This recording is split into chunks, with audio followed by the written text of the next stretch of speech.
So because for me the optics, the lens quality, I look at it the lighting. I mean, I get too much into it, So I don't think I should be like that. But my family also complains, I mean, you don't always wait for the perfect light to take a picture, Absolutely. But, I mean, like at least for. So I think it's fun, I think now I kind of enjoy, like you saw those selfies outside. Yeah, they look real. I mean, it's just perfect. It's like you had to do nothing to capture. Absolutely.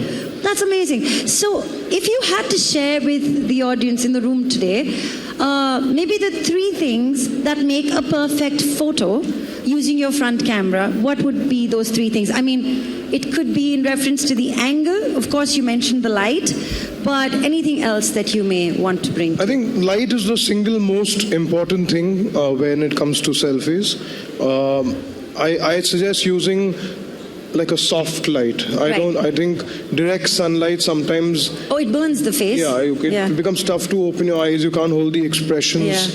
Yeah. So I think soft light is something like an open shade or somewhere you basically, because you're seeing everything in front of you, you can always move all 4 directions and see where the light's looking best, which background's looking nice, and then take your selfie. All right. So the first thing is light.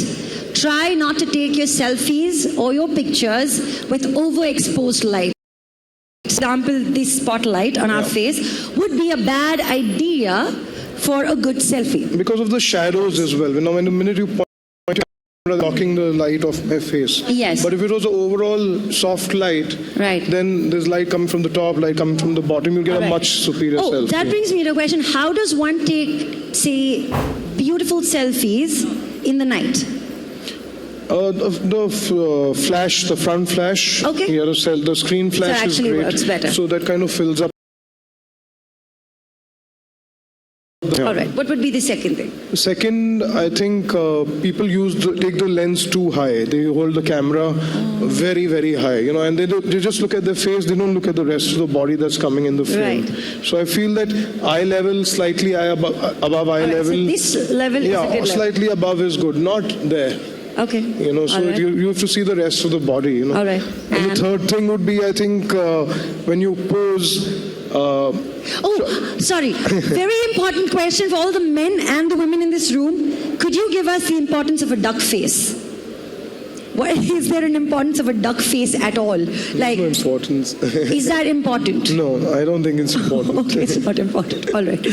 But lots of people have fun doing it. I've seen a lot of guys, girls doing funny things. Any men in this room who do the duck face?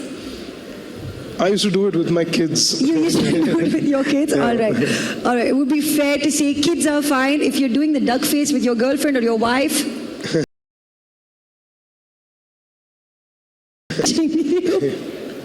all right.